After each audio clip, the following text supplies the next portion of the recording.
3, 2, 1. It is near the end. I think by next week, most of it's going to be done. Obviously, there's 2 core animes still, but this is the almost ending, the penultimate tier list for spring 2026. It's been a great season, to be honest. Maybe even more memorable than winter? I don't know. I got a lot to talk about. I think winter had a lot of headline animes that hit hard. It was popular, mainstream. Spring had a lot of great animes that really consolidated just community, just engagement. So next week, I think we'll do like an actual final tier list, not like a weekly one, and just judge how I felt about the entirety of the seasons if they're completed, okay? So again, let us now rate the weekly episodes for spring 2026. Thank you, FH something, for the tier 1. Lord of the Mysteries is back. Let's rate that too. Okay. Kuranika. This right now is kind of like in its Angel Next Door period. It's the stuff that no one cares about. Basically, I noticed that romance shows, people care about the drama and the friction the moment that something positive happens and they're just like chilling and wholesome and lovey-dovey. It's just like, okay, bro, I get it. We get it, bro. It was wholesome. He was sick. Never seen a trope where the guy gets sick and goes to the girl's house, though. Mom is taking care of the kid, too. He has great closure with the parents. He's got like a new life to live for. It just seems like, I don't know what's there left. I think there's like 1 or 2 more episodes left, right? So we'll see where the story's going to conclude. I feel like if anything, like a season 2 announcement might happen with some sort of like segue into transitioning into next, you know, season. Needy Girl this week, I think, was a great episode. It was actually really wholesome in the beginning, in the way that like she had friends and they realized, hey, instead of cutting ourselves and taking pills, what if we just like hang out and touch grass as friends? Straight up, that's all you needed. Instead of being locked up in your isolation chambers and going crazy with your parasocial audience, maybe you should go touch some grass. And Needy Girl did that, and then she realized, wait a minute, I hate this. I'm not a normie.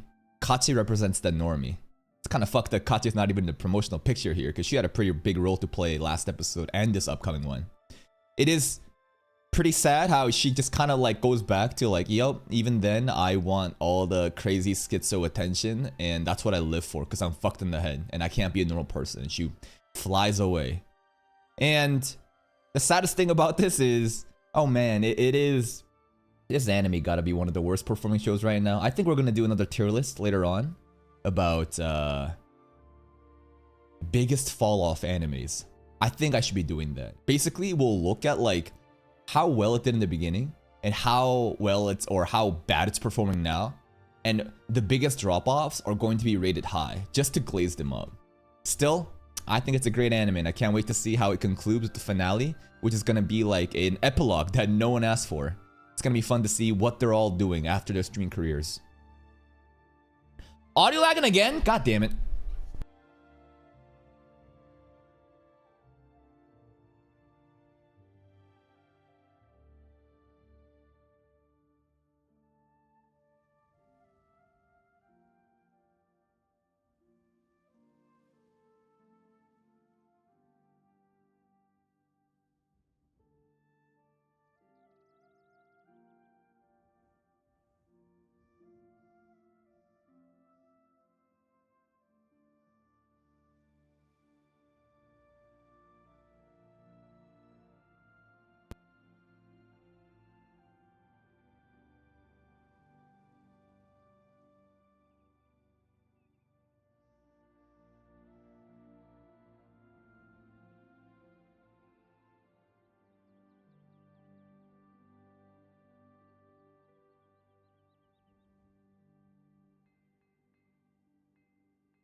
All right, yeah, the PC reset last night truly just fucked something up.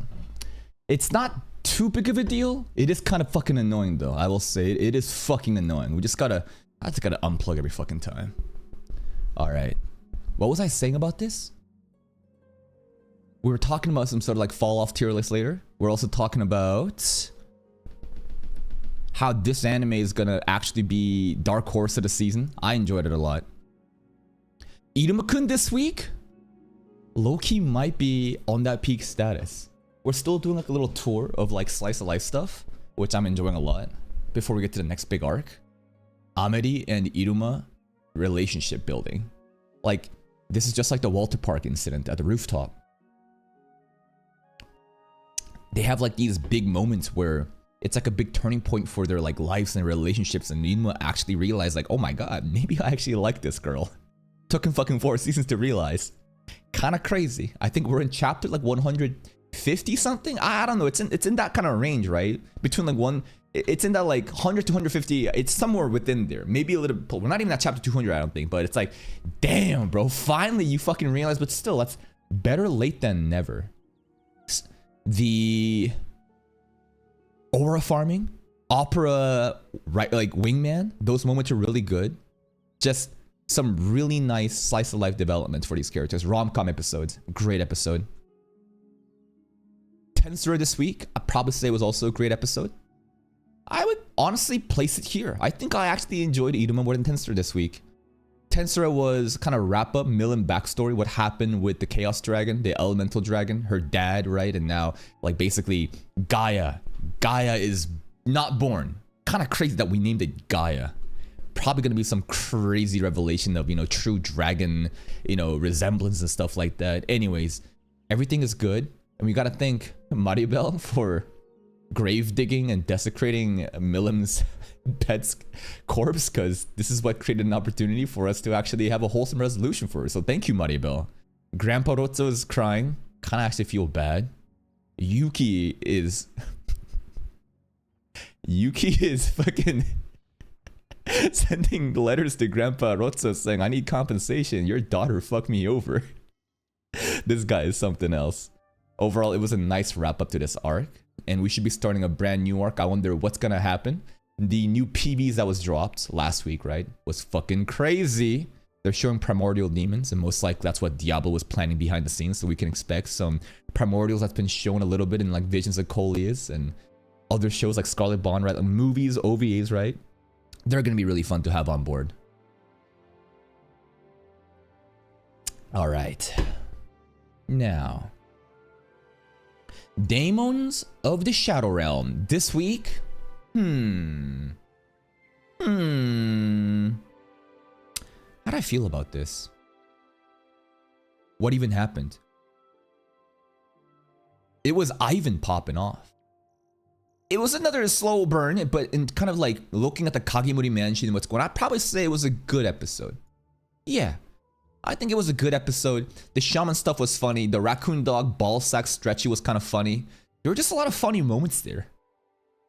And then Ivan, right? So he's got katanas. One of them can cut spatially dimensions within people, go in them, come out. It's kind of fucking crazy without doing harm. The other blade, probably more just like standard weapon and tool. He's a really cool character. He's been hyped up since the invasion on Kagemori Mansion. We got to see more lore about Azuma and his uncle, right? I don't necessarily think Azuma is evil just because the uncle is scheming and planning, right? But at this point, I mean, if the uncle is fucking chilling with Ivan and the door, right? Remember how we were going off about the mangaka son being the evil lord because of his powers? Well, if he actually did make those doors, there would be like after residual effects. And if you look at the lines, that's most likely Ivan's the one that cut the gate with this spatial cutting sword and created that. So the Unk then did plan it all. Azuma must be aware of this. I don't know, because like Azuma didn't really have contact with Ivan. Ivan was shitting in the bathroom. Regardless, Ivan's here to pop off in Higashi Village. And should I even be sad for Higashi Village? Because they just feel like a crazy fucking cult mountain that's trying to, you know, fuck the world up by procuring break and seal. That's their tradition. But then again, they're like random villagers. They're all propagandized by the grandma. I want to see what the grandma's up to. I want to see a grandma versus Ivan next episode. Witch at Atelier.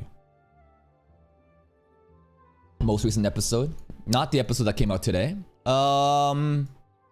Minimum here. Yeah. It was a really nice one that developed into Uni and Riche's POVs, what they're about. Riche like motivating Uni and that he can do it. Uni went blackface and realized, hell yeah, I can use magic. Great.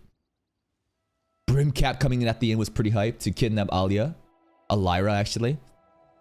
It was a low-key chill episode, but it was handled really well. The visual distortions within the cave too was pretty interesting to see. The different solutions for the same problem was cool to see. Great episode. Liar Game, low-key might have been the most interesting one last week. Like, I don't... It was crazy how hyped up I got for Liar Game last week. I wonder how well today's episode was received. Yokoya should be popping off. Like basically, even though nothing really happened and it was rule explaining, it's one of those episodes where it's like, it's so fucking hyped because everyone is gassing up new players. Like the explanations of the game was the bulk of the episode. It was complex, but it's not too difficult. It's just a lot of layers, right? You gotta take the elevator, you gotta go to the ATM, no one can see how much you're taking out. You put in the briefcase, you take the elevator, you go back into the room, you got one person by audiovisual cues and stuff that was leading into the room to check out how much money's in there, and then you guess. Most likely you want to guess higher than lower, because if you actually guess lower, right, there's like a penalty. I gotta go revisit that rule, but that was kind of fun. But the real fun part was when they introduced new challengers that came in, a new cohort. It's like, oh fuck, and we got new dudes, new aura farmers, the character designs the kite, the, you know, there's like the other equivalent to Leroniro, you know, the more like frontman, and they're like hyping up their own players. Who could this Yokoya guy be? Overall, just great. Honestly, it just like got me so excited. Very hype episode. Nippon Sangoku, I think he should go immediately to the peak. Nippon Sangoku concluded as probably the most underrated anime that I've personally seen. There's probably other animes that are very underrated this season. They're probably going to be something like Ramparts, right? Basically, settings or genres that people don't give a fuck about, but the quality is there because for whatever reason, the team working on it has a lot of love and passion for that story, which is cool because that's art and they're doing all they can. It's just that even if you put good art there, man, the monkeys just sometimes just can't recognize, and that's Nippon Sangoku, man. Actually, the most underrated anime. Studio Kafka popped off. Apparently, they did Ancient Magus Bride in the past. I did watch a bit of that, and I do remember it being very, very phenomenal in terms of like production value, but I wasn't really focusing on production value back in the day. So to me, this is like my first Studio Kafka anime with my third eye open now. Genuinely the best example that you should give, and a recent example of how production value impacts conversational, drama-driven storytelling. Not action sequences, right? Because like Wistoria, these two I think are such great examples of like how production value can lean towards different, like, I guess, standards. One, again, this is like the height of action sequence anime. Not saying that Witch Hat can't do it. Witch Hat absolutely can do it. You've seen Kifri episode, right? But I just feel like Wistoria is just more of that classic standard, just like battle junkie anime, you know? And the aura is baked into the fights and you feel like you care about these fights because they fucking matter. And again, I told you, right? There are some shows where you do all the action, it doesn't really reach anyone's hearts. Whether it be the setting, the characters, the story, whatever, it just, you don't just get away with aura just because you have fight scenes that's well done. No. It's not like that. And then you have this, which is the other side, where it's not really fight. It's more of this artistic expression of this political drama, diplomacy, right? Conversation, storytelling. Phenomenal. I loved to check it out. I'm glad that I checked it out. That's pretty much it. The way that it concluded was something else though, man. It was such a happy, just like uplifting finale. And then the antagonist said, all right, let me play for a second. And within 5 minutes, he undid everything that happened in the season and made it worse. Denki Taira probably is the reason why this show is so fucking godlike. It's not just him. There's actually such cool characters, whether it be Ryumon, the ball tea ceremony aura, whether it be Kaku's sacrifice and he's dead now at the ripe age of 32. Misumi and Sina-chan-san, right? The next new generation. There's actually so many like cool characters that you just care about. But Denki Taira, what he's up to, like, whew, what a villain, bro. Marriage talks in this week? Eh.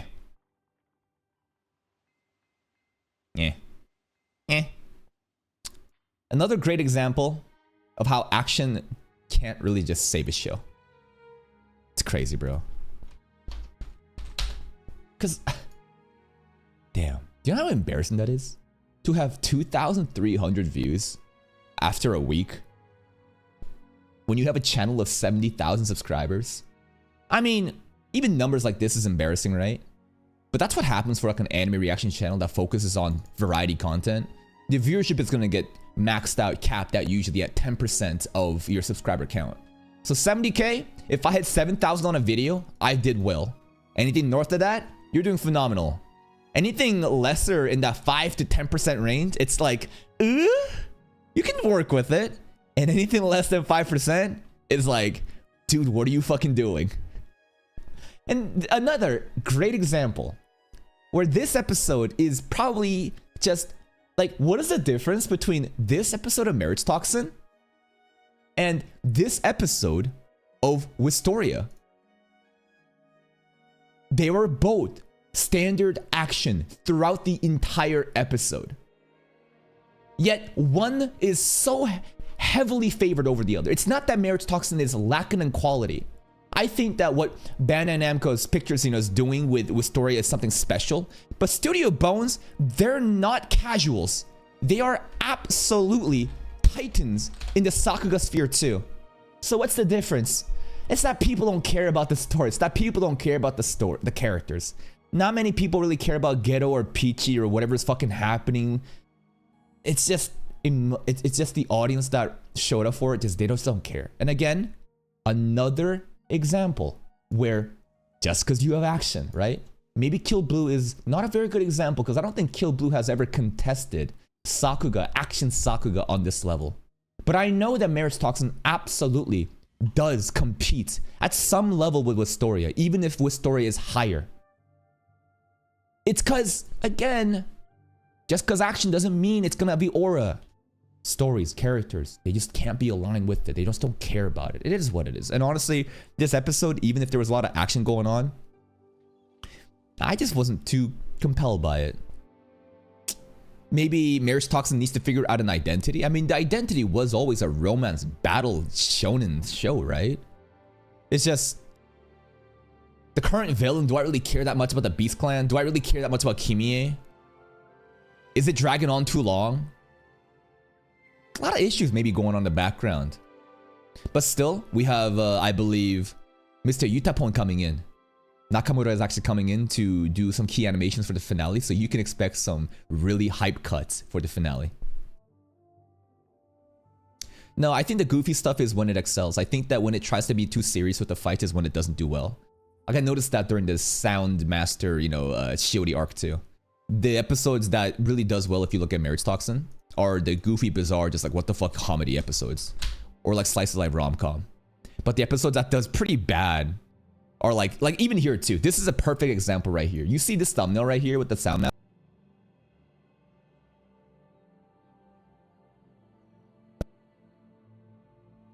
Where it's like an awkward episode right before the conclusion of the arc. And it's just like,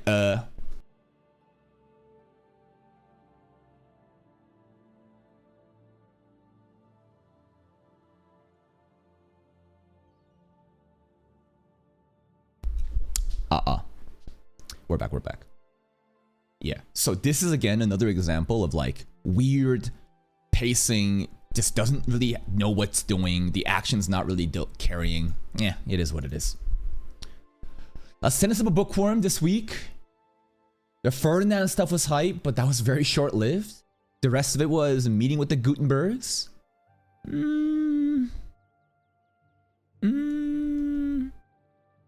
I'll probably put it here. I think I enjoyed it more than Marriage Toxin. Damon's world building was pretty hype. This was low-key kind of chill. The stuff in the beginning, though, key animation for the Ferdinand fight gives me a lot of hope for the future action sequences. Remember, we got like a studio update, production line update, and Wit Studios, I think, is delivering. I'm happy about it. It's not like the best, but it's definitely a notable upgrade in the compositing, the art style. And now, like, the key animations. There were some, like, decent cuts here and there in Season 3 and Season 2, but honestly, those are things that you would see, like, every fucking day on, like, shows like this, right? But, like, for a show like that, to get that kind of, like, treatment was like, whoa, you can do this? That was kind of hype. Classroom of the Elite. this recent episode was? Fucking peak. Okay. I need you to think about something. This is something I realized like last episode. What really happened last episode of Classroom Elite? Of course, Koji is rolling, right? He is dominating this scene, but he doesn't have to do anything. He actually has the second years all united. Arisu is helping him out. Ryuin goes in to take out the fucking gorilla with Albert and Ishizaki. How cool is that? That, of all people, Ryuin literally went out like a fucking G for Anakoji. He said, fuck it, I'll take my life for it. Before, remember the last time we were here? Ryuin was like doing Bear Grylls shit, trying to fucking thug it out, and now he's like being a sacrificial pawn for Anakoji because of all the setup that's been happening. Arisu's there. And then what happened? Fucking Honami, right? She shows up, confesses, talks about the White Room, and then Anakoji just leads her on. And then, bro, Nagumo, remember how much he wants Ichinose too? Anakoji basically takes Nagumo's girl, pushes him on the ground and says, try fucking harder, buddy. Like that entire episode was just a textbook masterclass of how all the setup through the first year is blossoming. Everyone is capable. They're doing their own thing. Anakoji doesn't have to lift a thumb anymore. And it's just working out. It's actually so cool to see the class unity happen like that.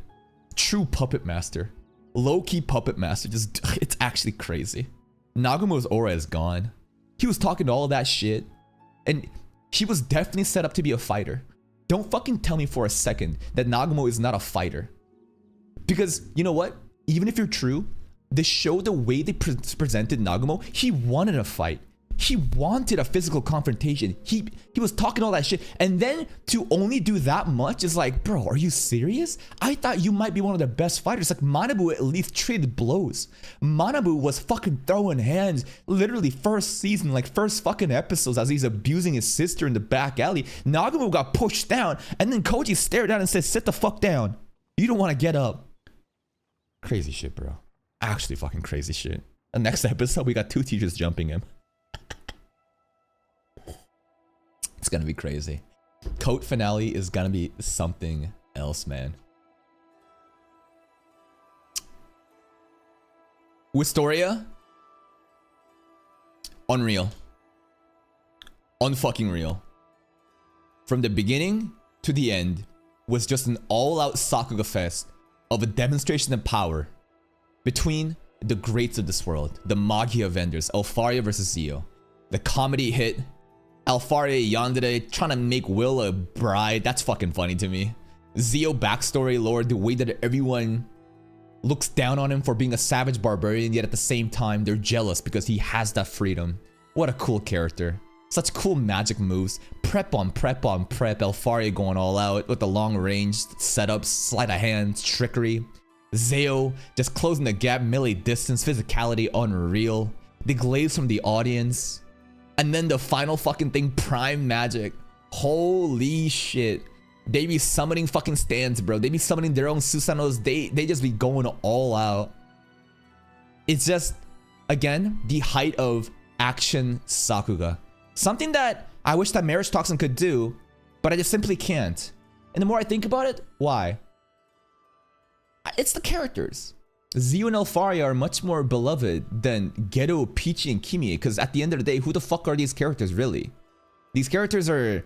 There's not much setup or, like, recognition for them. This has been building behind the scenes of the significance of the Magia vendor. They are the titans of this world in terms of power scaling. And for that to be presented on the big stage and executed with such amazing action hype, makes sense why it's fucking amazing, bro. Again, the aura... The writing is built into the fights. This is a concept many retards that shit on Battle Shonen can't understand. And it's the funniest thing because those same type of people are the ones that are going to be acting as if they are more intelligent than you, that they're smarter because they don't watch action anime. Yet they can't even comprehend the simple concept that the writing that you're talking about that's missing is baked into the fights, the aura, the way that you perceive these characters and why you care about them. The storytelling is done through these epic clashes of fights. It's such a disingenuous thing to say that like, oh my god, X anime is better than Y anime simply because it's not an action Sakuga Unga Bunga. It's like, nah, this is a fucking propaganda made by losers who are insecure of the dominance that Battle Shonen has when a Battle Shonen does it right. Lord of the Mysteries. Ooh. Where would I put this? It's a special episode. I can't glaze it too hard. I will put it in peak. I think it was genuinely peak. The Derek stuff from the beginning to the end, I was very immersed to this like banished, forbidden world. The blackface grass saves us. The expedition that we go out on, the mysteries of Lovia and what they're up to with Colin. Are they truly running a gang here where they have all the power as they collect the Beyonder ingredients, as they ascend being Beyonders, or are we truly doomed here? Worshipping a god that has forsaken us. To be honest, I want to believe that there is a conspiracy that like Colin and Lovia and them are running things here and like we're suffering for their fucking powers. You've seen exactly what Beyonders are capable of doing. There was a dude, the red hat guy, dude, that dude showed up at the last fucking episode of Lord of Mysteries. He just sacrificed an entire town just so he could level up once. Now, it's not just leveling up once. He literally ascended to demigod status. Colin's a demigod too, though. Fucking crazy. Regardless, like, I think it was a really cool episode, but I can't rate it on top of these. Because, like, these are, like, entire seasons of fucking building up. This is, like, a special OVA that highlights a separate story done by Derek. But I thought it was done really well. Loved it. Excited for the Audrey episodes. I think that's going to be even funnier. Because, like, I can just imagine, like, I think the Alger stuff is going to be, like, obviously epic and serious. But the Audrey stuff for sure is going to be, like, that, like, villainous Noble Society drama, like, slice of life, like, comedy. Do you know what I'm saying? I think it's going to be funny. And finally, ReZero to the top. And this is the coolest part. Even if people say that, like, non-action shows can't keep up with action shows, you're wrong. Because what ReZero has done, it's proven that, like, the emotion, the engagement, the metrics and numbers, it is keeping up. I think this is the most popular show on this fucking list right now, to be honest. It's actually crazy. The finale of Core 1 was beautiful. There's definitely improvements that could be made. And that's nitpicking, right? Anything is not perfect. It can always be better. Some people say that they were kind of let down by the overall direction and just lack of, I guess, ambitious storyboarding that you would see maybe in Nippon Sangoku. For these, again, conversation drama-driven storytelling. But I thought it was still well done. The soundtracks were hitting. Stay Alive synchronizing, you know, as Subaru's reaching for Emilia. How did Subaru come back? Basically, he realized that there's a baddie elf to live for. I know it's not that simple, but it truly is that simple. Like, if you really look and listen to that dialogue, he basically was like, I can't do this. I can't fucking do this. This is fucking crazy. I can't do this. And what changes? There's this half-elf girl that's wearing tight spandex clothing that's just like there for him, ride or die. And he's like, shit, maybe this is worth living for. And again, I know I'm reducing down the story to that much, but like the biggest breaking turning point was Emilia. And it's really cool because that's kind of what Subaru did for Emilia back at the Sanctuary in season 2. And this is also what kind of like Ren did for Subaru back in season 1. There's a lot of parallels. There's a lot of references to other scenes. And it was an amazing conclusion to part 1. But the best has yet to come. Why? Because, bro, I'm telling you, these next coming episodes, right? In 8 weeks. Just think about like how ReZero season 1, 2, 3 are, right? Usually it's always the same format. First half is introduction to new arc, you're kind of happy, despair, trauma, mental just collapse. And then some positive turning points as we finish Core 1, done. Core 2, boom, the redemption, right? That's how it usually happens. And if I think about all the amazing moments, of course, it is during the suffering moments too, but the big payoffs, right? That's the big gains. All of the suffering that we've been through now will be realized in 8 weeks. I think that I will place 2 animes higher up this tier. At or above, baby. God. And I'm gonna put these two up there. I think that Wisteria does deserve it. The way that it just popped off the entire episode with those ambitious Sakuga storyboarding, just the height of action anime this season. Like, if I look at anime schedule and if I look at the action happening right now, is there any anime competing on this level? I don't think so, right? Honestly, that's kind of just like a lack of competition. But that's honestly disingenuous. It's not that like Lord of the Mysteries is... That's actually funny. Lord of the Mysteries is right here. Anyways, yeah, there's not really any like action Sakuga that's competing with Wisteria this season. But it doesn't mean that Wisteria is winning by default. Like you can, I think that comparing it with JJK, nah, I can't, right? Well, at that point, a monkey like me, it's hard to differentiate. That is like, now you're differentiating the realm of the nines, right?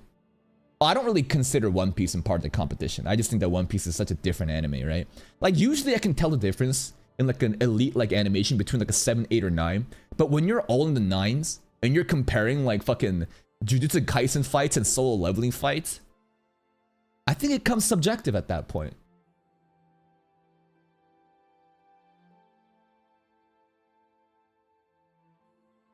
Really like a different gap in a tier difference between those? Maybe there is to the super sweaty Sakuga people, but I do believe that this is just going crazy right now and more people need to check it out. And a lot of people are checking it out. And this is doing the other spectrum, right? It is... Oh, you're gonna... Ugh.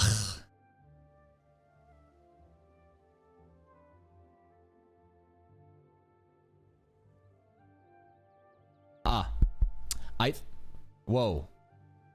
Mike is only on the left side now.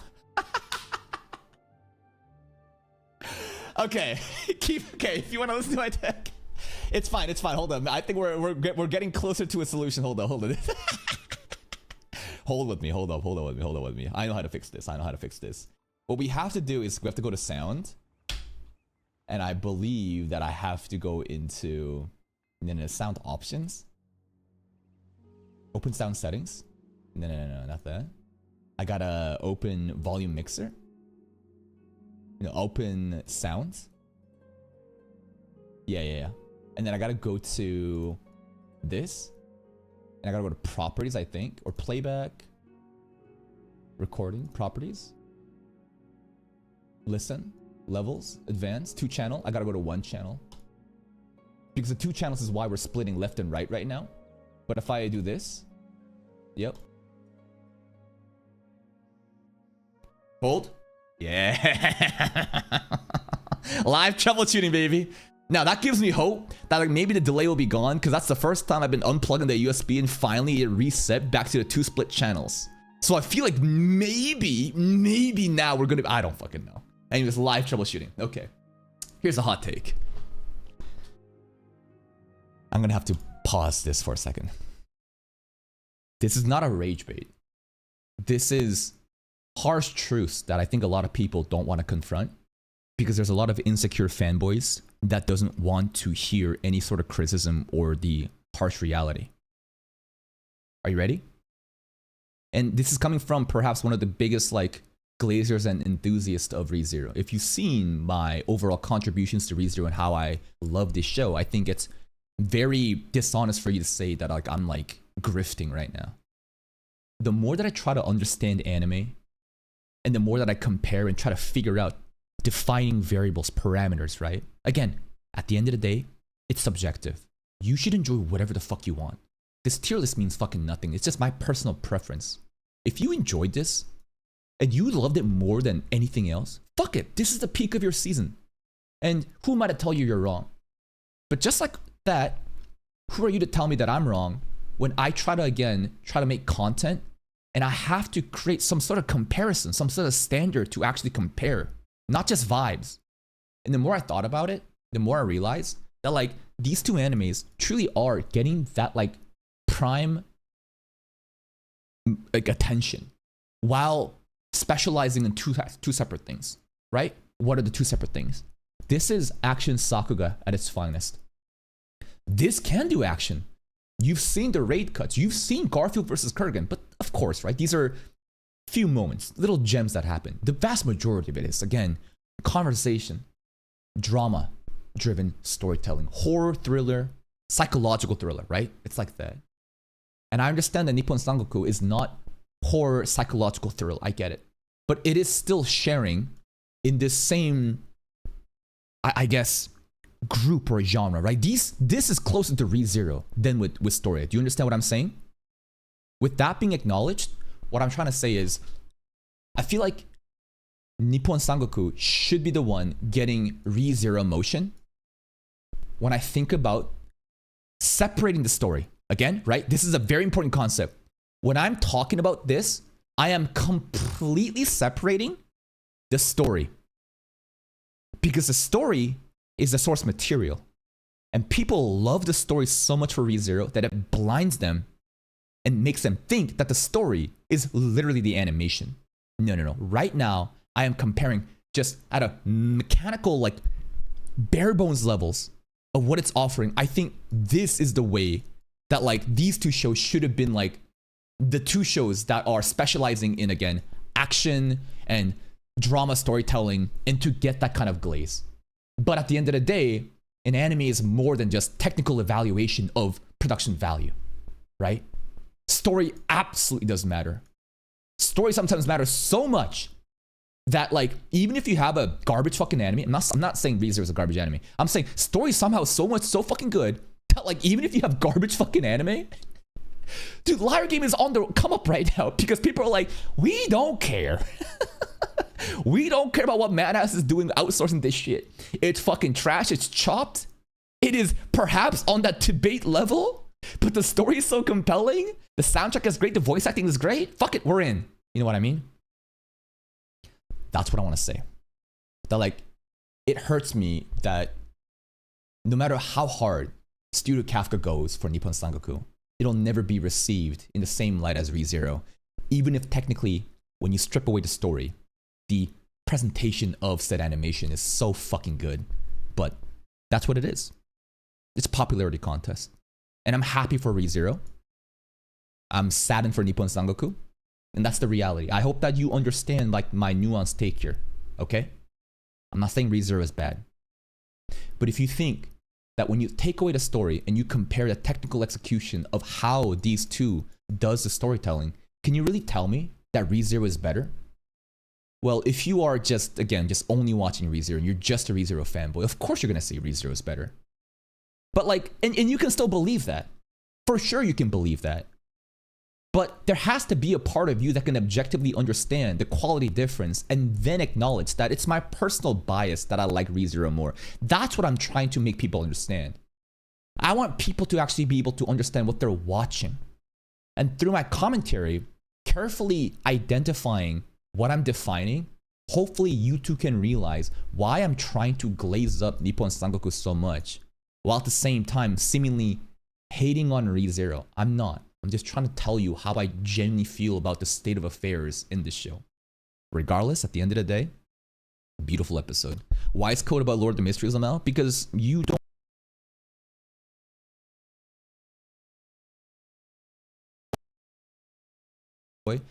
And you're gonna glaze a special OVA episode that just came out of nowhere and rank it higher than Code, which has been building up for, like, audio delay.